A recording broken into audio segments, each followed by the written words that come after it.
Voilà, donc quelques exemples de dispositifs. Ces contrats de génération, on attend quand même la création de 500 000 sur l'ensemble du quinquennat. Donc là encore, on ne parle pas de petites quantités. Ce sont des choses qui ont vraiment vocation à changer la physionomie du marché du travail. Et donc, pour répondre à la question que nous posent souvent les journalistes, est-ce que François Hollande a bien fait de se donner comme objectif de renverser la courbe du chômage d'ici la fin de l'année 2013 ?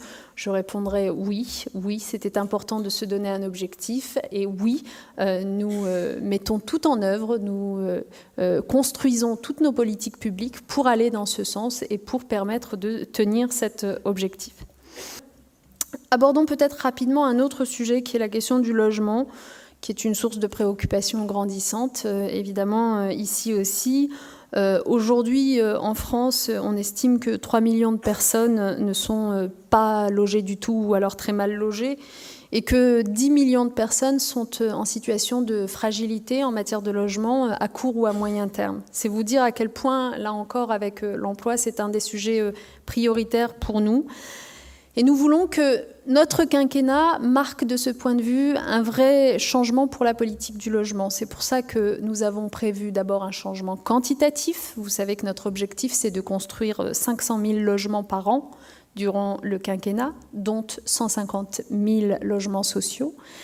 Et puis ensuite, un changement qualitatif avec un vrai travail sur la question de l'égalité des territoires, de la mixité sociale et puis aussi de la qualité écologique des logements qui sont construits, qui évidemment ont vocation à ne pas plonger les familles qu'ils accueilleront demain dans la précarité énergétique comme on le voit trop souvent encore aujourd'hui. Bonsoir. Bonsoir. Je suis très heureuse de vous rencontrer aujourd'hui. Je suis maman de 3 enfants et je suis également parent relais à l'association École et Famille à Saint-Ouen-l'Aumône et parent d'élèves élus à l'école La Prairie.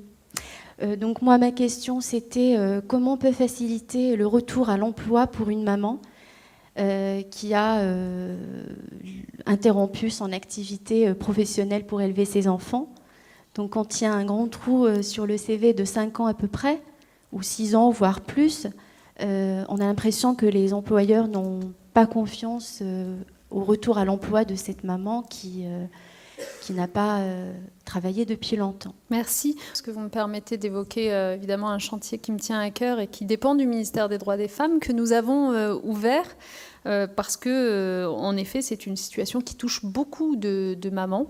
On le constate aujourd'hui, enfin, je ne sais pas si vous-même êtes en couple ou famille monoparentale, mais en tout cas, pour ce qui est des couples, lorsque se pose la question de savoir qui de l'homme ou de la femme prendra du temps pour s'occuper des enfants qui viennent d'arriver, à 97% des cas, ce sont les femmes qui vont prendre ce congé parental. Et donc ce congé parental de fait, notamment lorsqu'il est long, comme celui que vous avez évoqué, lorsqu'il dure 3 ans par exemple, éloigne très durablement du marché du travail les femmes en question. Il ne s'agit pas de remettre en question la possibilité de prendre un congé parental pour s'occuper de ses enfants. Je suis d'accord avec vous, c'est un facteur d'épanouissement, c'est formidable d'avoir ce droit en France.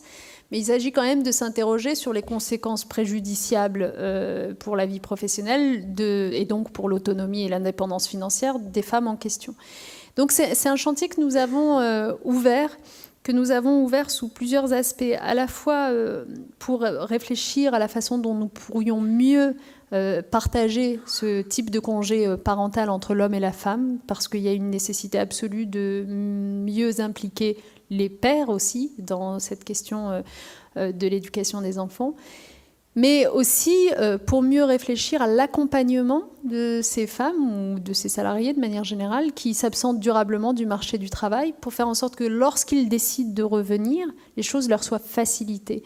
Pourquoi est-ce que les choses ne vous ont pas été facilitées à vous ? J'imagine qu'il doit y avoir plusieurs facteurs. Il doit y avoir l'éloignement durable qui a fait qu'en termes de formation, eh bien, vous n'étiez peut-être pas complètement en adéquation avec ce qui était attendu dans votre activité professionnelle auparavant.